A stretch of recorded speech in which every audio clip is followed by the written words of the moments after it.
Política de extermínio na favela é um programa de propaganda política, dizem ativistas da Maré. Eu acho muito importante essa matéria, porque essa matéria fala a coisa mais importante, mas a mensagem mais importante para ser transmitida. Nós estamos, e quando eu falo sociedade brasileira, eu não faço parte, graças a Deus, do grupo que se autotitula pessoas de bem, defensores da família, defensores dos bons costumes. As pessoas que se autotitulam pessoas de bem, elas fazem parte de um grupo que criou demanda para a morte.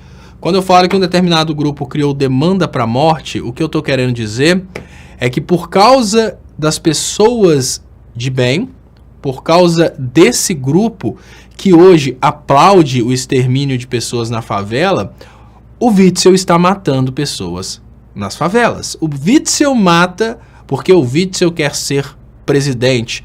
E parece estranho imaginar que a propaganda política do Witzel para a presidência da República é a morte.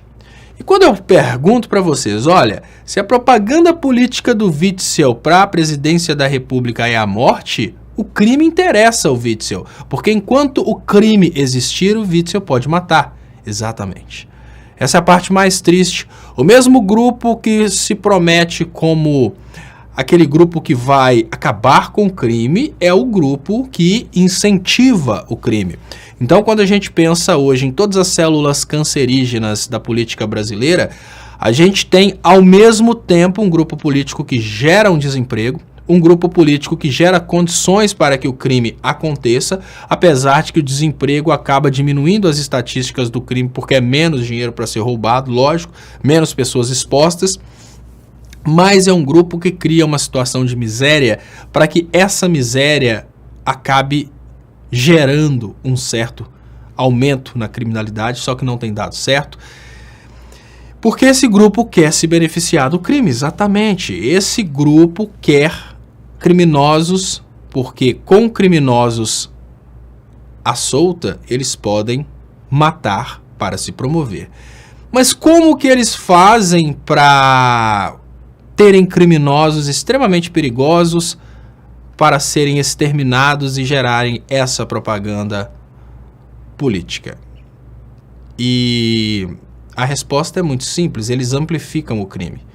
Eu não estou querendo dizer que o crime é uma coisa pequena no Brasil. O que eu estou querendo dizer é que existem empresas especializadas em amplificar o crime, ou seja, existem aqueles pastores que estão durante todo o tempo falando que o demônio vai fazer, que o demônio vai pegar, que o demônio vai destruir, para criar o medo pelo demônio. É assim que funciona.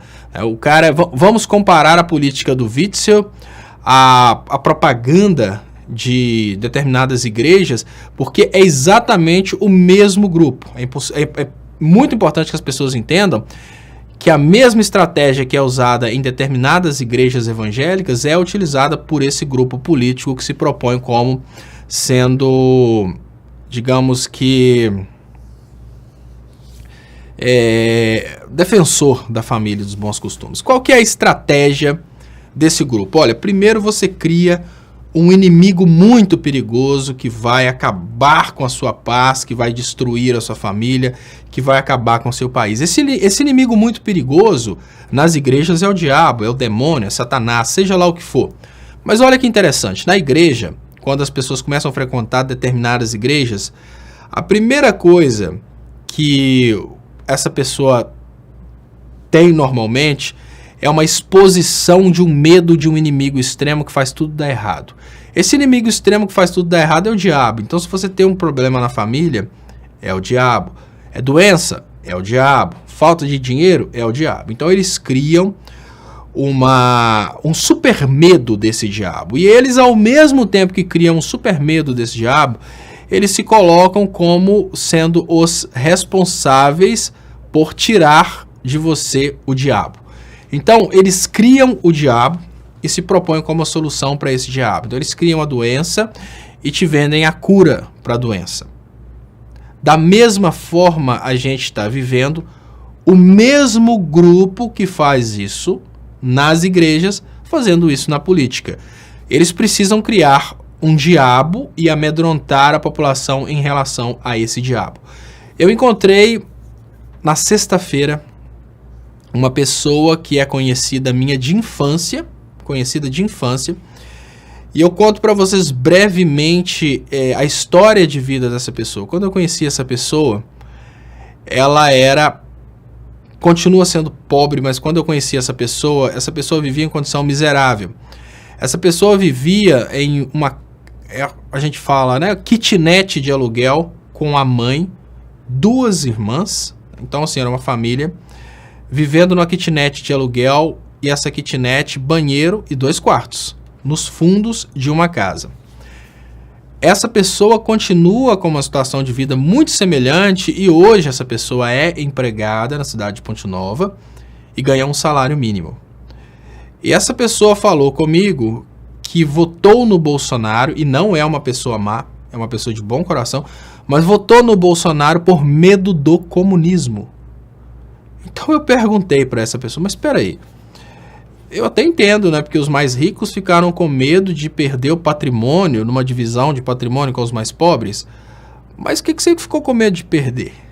É porque ela não tem nada, ela continua não tendo nada. Aí ela falou, não, mas aí é porque o comunismo seria a divisão de tudo na miséria, né, que é a propaganda do MBL, a propaganda do Bolsonaro. Então, vejam, tudo está usando essa mesma estratégia, gerar um inimigo muito perverso, capaz de fazer as coisas darem errado. É comunismo, é o criminoso, é o gay, né, seja através do kit gay ou da mamadeira erótica, seja lá o que for, pode ser o diabo, porque é o mesmo grupo. E a partir da criação de um super medo na cabeça das pessoas, um super medo, eles se propõem como sendo a solução para resolver o problema desse super medo. O Hitler, ele foi colocado na política alemã para combater o marxismo. A Alemanha tinha um medo muito grande, né, os empresários alemãos tinham um medo muito grande de que a Alemanha virasse comunista. E o Partido Comunista Alemão estava crescendo muito. E qual que foi... Matheus Laje pergunta se está ao vivo. Está ao vivo, sim, Matheus. Tá até a janelinha aqui que mostra. Dá uma olhadinha aqui. Sábado, 21 de setembro, e aqui tem o horário. É isso que fala que está ao vivo. Gilmar Ferreira fala, já estou com pena do diabo. Então, veja bem, tem uma piada que fala, né, que o cara tem um problema lá com a sogra, Gilmar Ferreira. Ele fala que só não manda ela pro inferno por ter pena do diabo, mas eu esqueci quem que é o piadista. Então, olha só.